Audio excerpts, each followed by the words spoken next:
Hello friends, welcome to YouTube channel BS Thakur class में आपका स्वागत है। जो साइंस का क्लास 10 का साइंस है चैप्टर सेकंड हम क्षारक एवं लवण उसके हम मोस्ट इम्पोर्टेंट MCQ करने वाले हैं फ्रेंड्स। एंड इसके जो पाठ्य पुस्तक के MCQ उन्हें भी हम करेंगे सॉल्व। ठीक है, तो वीडियो बन रहना और मैं इसके MCQ निकाल देता हूँ। देखो ठीक है, पहले पाठ्य पुस्तक के इसके जो MCQ उन्हें हम कर देते हैं। देखो हाल दिया है, कोई विलयन लाल लिटमस को नीला कर देता है, इसका जो pH संभवतः क्या होगा। अब देखो ये क्या है, लाल लिटमस पत्र को नीला कर रहा है, ठीक है ना।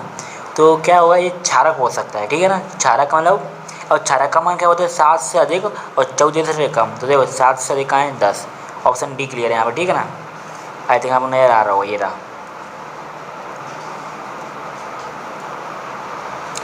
तो देखो प्रश्न सेकंड से देखते हैं हम।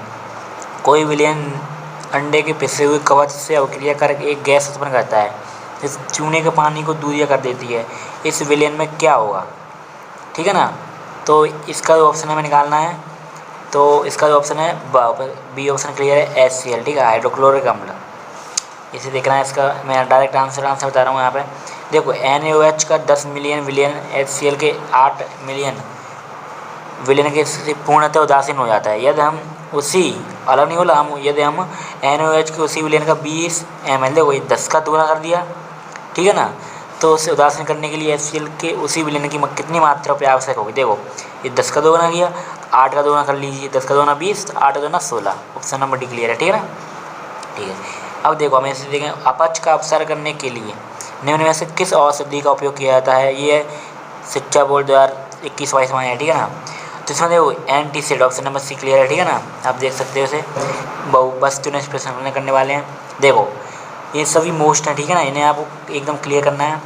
देखो हमारा जो उदर है यानी पेट कौन सा अम्ल उत्पन्न करता है, तो मैं बता दूँ यहाँ पे, जो हमारा अम्ल होता है ना पेट, वो कौन सा अम्ल उत्पन्न करता है, वो आता है हाइड्रोक्लोरिक अम्ल, ठीक है। ऑप्शन नंबर डी का द, वो क्लियर है यहाँ पे, क्लियर है।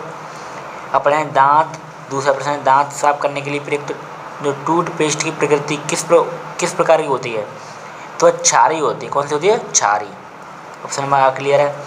पीने के पानी को जीवाणु से मुक्त कराने के लिए निम्न में से किसका उपयोग किया जाता है, तो वह देखो व्यंजक चूर्ण, ठीक, ऑप्शन नंबर क्लियर है यहाँ पे, ओके। अब पढ़ते हम प्रश्न नंबर 4, आसुत जल की pH मान है, ऑप्शन नंबर जो 7 होती है, ठीक है ना। आसुत जल उदासीन होता है एकदम से। हमारे रुधिर की प्रकृति हो, देखो हमारा रुदन है, रुधिर है यानी जो ब्लड, देखो उसका जो pH मान होता है वो होता है 7.4। अब देखो ये 7.4 है, ये अम्ल तो हो नहीं सकता, वही ना उदासीन हो सकता, तो ये क्या है, ये क्षारक ही हो सकता है, ठीक है। जो उसकी प्रकृति क्या है, क्षारक ही हो सकती है, क्षारीय। कहाँ है, हमारा रुधिर की प्रकृति होती है क्षारीय, ठीक है, ऑप्शन नंबर क्लियर है।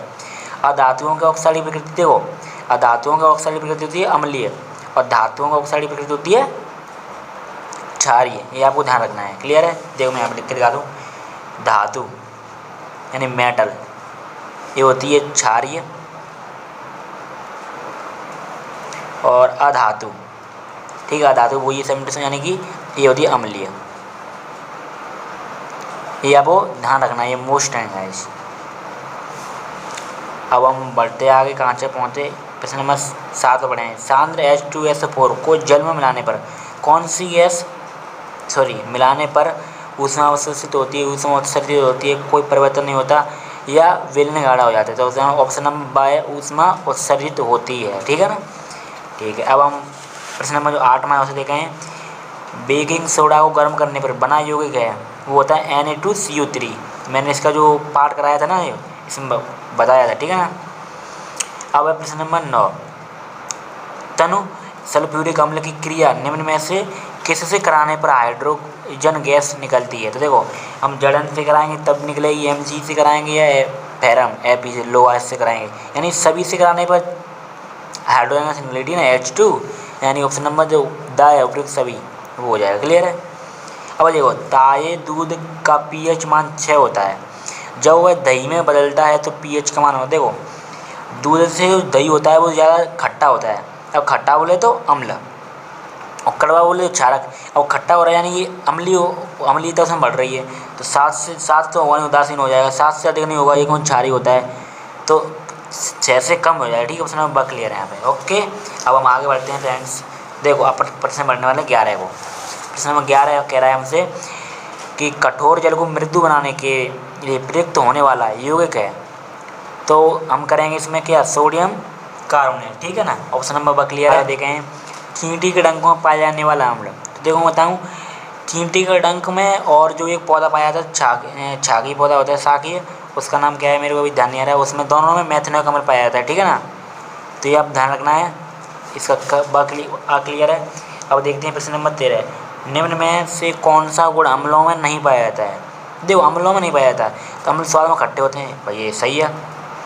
ये लिटमस पत्र को लाल कर देते हैं, ये साबुन की तरह प्रतीत होते हैं। साबुन की तरह प्रतीत कौन होते हैं, क्षारक होते हैं, ठीक है ना। तो ये क्लियर है, ये सब रहते हैं, पर ये तो ऑप्शन नंबर बाय है ना, वह अम्लों का गुण नहीं है। अब पढ़ते हैं हम प्रश्न नंबर 14 में, निम्न में से किस लवण में कृष्ण जल नहीं होता है। देख खाने का सोडा है बेकिंग सोडा, बेकिंग सोडा को क्या कहते हैं हम, NaHCO3 सोडियम हाइड्रोजन कार्बोनेट। इसमें क्या है, कृष्ण जल नहीं होता है, ठीक है ना। यानी धोने का सोडा में होता है, जिप्सम में भी आया होता है, वही नीलत होता है या तूतिया, इसमें भी होता है। तो ये ऑप्शन नंबर जो किस्सा है ना, खाने का सोडा, इसमें नहीं होता है, बेकिंग सोडा में। प्रश्न नंबर 15 पढ़ेंगे हम, मधुमक्खी के डंक का इलाज किससे किया जा सकता है। सिरका या सोडियम हाइड्रोजन कार्बोनेट, लवण का विलयन, नींबू का रस। तो sodium hydrogen carbonate, option number ब क्लियर है, ठीक है। अब पढ़ते हैं हम आगे। प्रश्न नंबर 16, पौधे की किस्म की एक किस्म है जो 6 से 6.5 pH मान वाली मिट्टी में सबसे अच्छे रूप से विकसित होती है। यदि किसी खेत की मिट्टी का pH मान 4.5 है, ठीक है ना, यानी क्या है वो अम्लीय है, समझ रहे हो ना तक, ओके। तो पौधे को उगाने के लिए मिट्टी में किस पदार्थ को मिलाना चाहिए। अब देखो भाई, इसमें वो उग रही है और ये अम्लीय है, यानी को हमें इसका pH मान है वो बढ़ाना है, ठीक है ना। यानी हम इसमें ऐसा कुछ डालेंगे ये क्षारीय, देखो लवण नहीं डाल सकते, ना रेत ना खाद। खाद होता है उससे डालते हैं को अलग आवश्यकता होती है, तो ये चूना होता है ना, चूना पत्थर, इसे डालेंगे, ठीक है ना। ऑप्शन नंबर क्लियर है यहाँ पे 16 में। अब 17% देखते हैं क्या है, CaOCl2 का सामान्य नाम क्या है, इसे हम ब्लीचिंग पाउडर बोलते हैं, व्यंजक चूर्ण, ठीक है ना, ब्लीचिंग पाउडर, ऑप्शन नंबर से क्लियर है। अब 18% है हमारा कि प्लास्टर ऑफ पेरिस POP प्राप्त करने के लिए जिप्सम को किस तापमान पर गर्म किया जाता है। तो प्लास्टर ऑफ पेरिस को प्राप्त करने के लिए 373 केल्विन, ऑप्शन नंबर द, ठीक है ना, ठीक है। अब बढ़ते हैं हम 19 की तरफ। 19, निम्न में से कौन अपचन की दवा है, ठीक है ना। तो sodium hydroxide, magnesium hydroxide, manganese hydroxide और पोटेशियम हाइड्रोक्साइड। तो ऑप्शन नंबर बा है मैग्नीशियम हाइड्रोक्साइड, ठीक है ना। ये देखो अधिक खाने से अपच के कारण होने वाली बेचैनी क्या लेने से ठीक हो जाती है, तो बेकिंग सोडा NaHCO3, सब क्लियर है।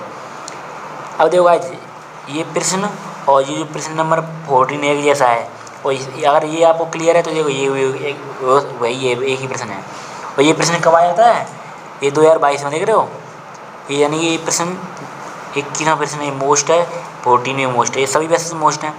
प्रश्न है निम्न में से कौन से पदार्थ में क्रिस्टल जल उपस्थित नहीं है, ठीक है ना। वो ये एकदम, यानी धोने का सोडा होता है, इसमें भी होता है, और प्लास्टर ऑफ पेरिस में होता है, तो ये बेकिंग सोडा इसमें नहीं होता है, ठीक है, ठीक है। अब गाइस इसकी जो कुछ आंसर है यहाँ पे ये रहे इनका, ठीक है ना। 21 से 20 होते हैं यहाँ से प्रश्न है MCQ, और उनके आंसर आप मिला लेना। अगर थोड़ी बहुत मेरी से मिस्टेक हो गई हो बताने में तो इसी के मानने करना, ठीक है ना, मेरी मान मत करना। एंड मिलते हैं अगली वीडियो में। इसका जो पार्ट 2 आने वाला है वो बता दूँ मैं, कल आएगा आई थिंक। और अगर आप चाहते हो कि इसकी जो अगले होते हैं प्रश्न है उन्हें भी मैं बताऊँ, तो आप कमेंट में मत करा देना, मैं आपको इनमें करा दूँगा अगर आप चाहते हैं तो। एंड बहुत सी इसमें ऐसे उपयोगी चल रहे हैं, देख सकते हो ना, ठीक है ना। तो गाइस आपका तो देखो ये 24 में आया था प्रश्न, है तो ये भी 22 में आया है यार, देख रहे हो किसी प्रश्न मोस्ट में। अगर आप चाहते हो तो मैं एक करा दूँगा, लेकिन अभी टाइम नहीं है। फिलहाल मिलते हैं अगली वीडियो में। अगर वीडियो अच्छी लगे तो लाइक करना, चैनल पर नहीं हो तो सब्सक्राइब जरूर करें। And thanks for watching.